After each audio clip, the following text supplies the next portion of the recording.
You know, putting paint on canvas is not what makes it a painting. The figure alone is not yet a painting. And this is actually one of the questions I hear a lot. What is missing in my artwork? I like it, but I don't. Well, I'll tell you what's missing. The background. The composition itself is missing. I'll just say it right away. Background is an inseparable part of any composition, any painting. Let's look at it this way. If we say art is a language, every language has its grammar, right? If we take figurative painting, then it's also a language, one of the languages, and it has its grammar. This language has its structure, the skeleton. The figure itself is the beautiful pronunciation. The technique you're using is your dialect, your accent maybe. And what is the background? What do you think? It's the context. And without the context, you won't be understood. But before we go into grammar, let me ask you a question. Let's say we want to paint a figure. Where do we begin? What's our approach? What's the protocol today? We would probably take a reference photo with a figure we like, or if we're lucky, we would have a live model posing for us. You should try it. It's such a great experience painting or drawing with a live model. And we take this figure and we place it on canvas. What would a Baroque master do? The Baroque painters, they would start not with a figure, but with the idea. They would take the idea, betrayal, passion, power, loneliness, seduction, martyrdom, transformation, revelation. They would take this idea and they would start searching for the right model. When they find the right model, they will search for the right gesture, for the right pose, and then the lighting, the details, the background, everything. We paint a figure basically for the sake of painting a figure. But they would ask themselves questions. What gesture expresses this idea? Because they started with the idea. What kind of body? What kind of light? What kind of detail? What kind of objects? What kind of surrounding space? Because they knew that the whole composition, everything they have on canvas served one emotional event. They created a theater stage on canvas. The model itself was not that important for them as it is for us, and the emotional staging mattered much more. So today we paint a figure, as I said, for the sake of painting a figure, and they painted not a figure, they painted a story, and a figure was just an inseparable part of that story. The figure served the story.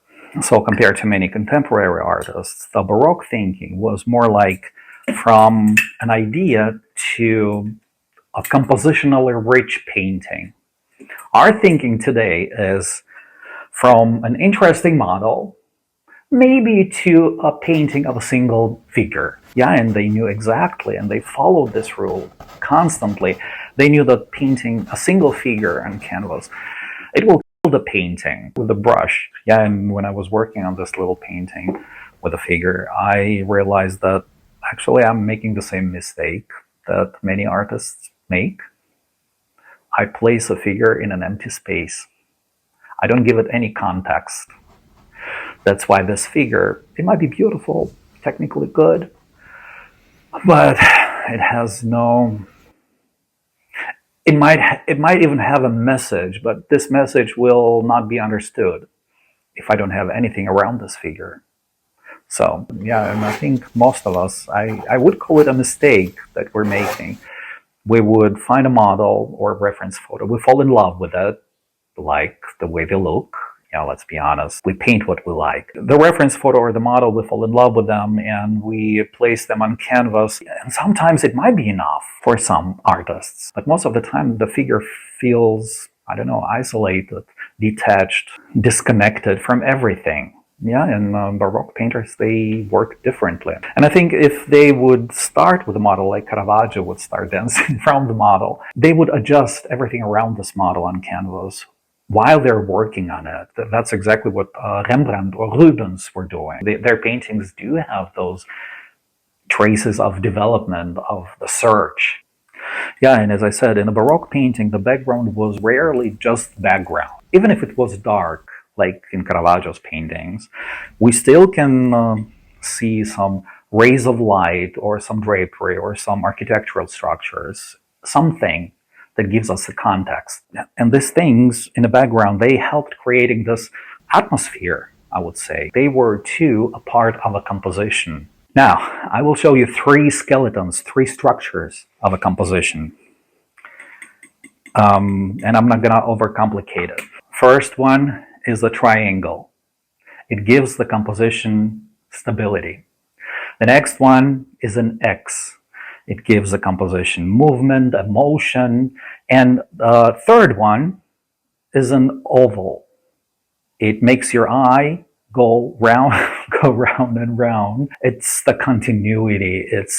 Sometimes when you look at the paintings of Baroque masters, you will notice that when you squint and delete everything, what you don't need to see, you will notice that they will have sometimes two or even three structures combined in one composition. Now, the risk adding elements into the background is that you might end up adding too much of it, and you will have too much noise in the back. And noise can be good, but noise can also be bad.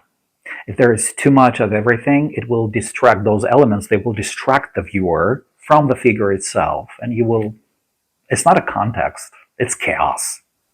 And the good noise, on the contrary, helps creating that atmosphere around the figure. And not every brush stroke has to be defined. Not every detail has to be perfect. You can leave some brush strokes very abstract, and those abstract brush strokes, they can also be elements in a background, and they will serve the composition. They will help you create one of those structures. Because sometimes just a suggestion is much stronger than a detailed object in a painting. And when I add something into the background, then I always think that this is not I'm not decorating a painting. I'm helping myself and the viewer discovering that symbolic atmosphere. And symbols they can help a lot. Yeah, so when I was working on this painting, it's small, but still, at one point I just stopped because, as I said, I felt I'm missing something. I'm making the same mistake. I'm ignoring the background, and I needed something. I don't know how to explain it. The visual force around the figure to support the idea of this beauty I was putting on canvas. And I thought I can either repaint the whole thing, or I can add something little details. I will show you this painting the way it is right now, and I'll have to cover some parts not to shock the system. Yeah. So this is the painting, and I am kind of this. This is the stage when I think every artist will be nervous to change things, because you can leave it the way it is, but I like it, but I don't. Yeah, and I wanted the background not to live separately, but I wanted it to be a participant in the whole composition. I wanted to participate in a figure. Yeah, and when I was moving paint around and playing with the background, suddenly I thought, wait a minute, I think I might see something in the background now. And what is it? It looks like a petal of a flower, a male figure and a flower. And all of a sudden I thought, okay, it's a narcissus and it's a daffodil. That's how I got to it. And this is the thing I like about it. I like it when symbolism emerges suddenly, instead of being placed too literally. You might be different. You might work differently. If you like planning, you can pre-plan everything, set up a composition, pick the models, and choose objects, place everything, make a photo, and then paint from the photo. I like discovering things while I'm working. And I think my discovery with this daffodil and with the narcissus, I don't know, I hope I pronounced his name right. This discovery, it's very Baroque, actually. It emerged very organically, and it showed me the direction where I should go with this painting. To the narcissus, to this mythological character. Let me get the camera now. We know that Baroque paintings are mostly about religion and religious symbols. And but we don't have to paint it. We don't have to be religious to paint figure, right? Or do we? No, we don't. But the thing is, they created great art not because they were painting religious subjects. No, they created great art because they started with an idea. And then they developed the whole story around this idea. Us, on the contrary, we take a story and we make an illustration out of it. Like I was doing this. So we don't have to make religious art. But what we can do, we can take Baroque symbols and place them on our canvases. The feelings, the emotions, they are the same the way they were 500 years ago. And we can talk about, they were talking about happiness, loneliness, and we talk about it too.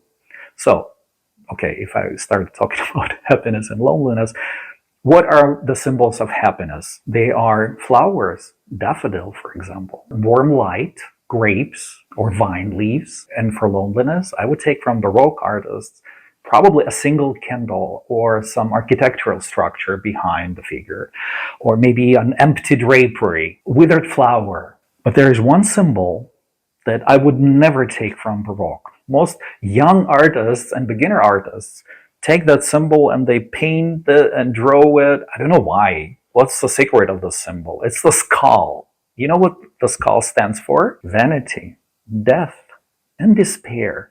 Why the skull? Please tell me. Why do young artists take the skull and paint it? Please explain it to me. I don't know, maybe I'm too shallow. Maybe I'm not too serious and I'm not thinking about deep stuff like skulls and death and vanity. No, but to me it's just that no. Yeah, a figure has a skull, yes, but it's inside. It's, you don't see it.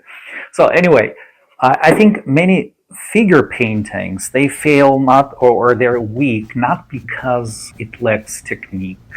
I think it's weak because the figure is disconnected. By the way, you know what's the main difference between the academic painting, academic thinking, and Baroque thinking? Academic thinking goes like this: how do I correctly construct the figure on canvas? And the Baroque thinking is more like, how do I make the whole painting emotionally alive? Yeah, because the Baroque painters, they knew that the figure doesn't live alone in an empty space. It lives in light, in atmosphere, in details, in the background, and the whole. And the whole. So next time, instead of asking yourself, what am I missing here? What background should I paint? Ask yourself what the viewer should feel when they look at my painting. And don't forget to paint the background, because it is the context of your message, of your language. My name is Dimitri Ross, and I'm a figurative artist in Amsterdam. I will see you in the next one. Ciao, ciao.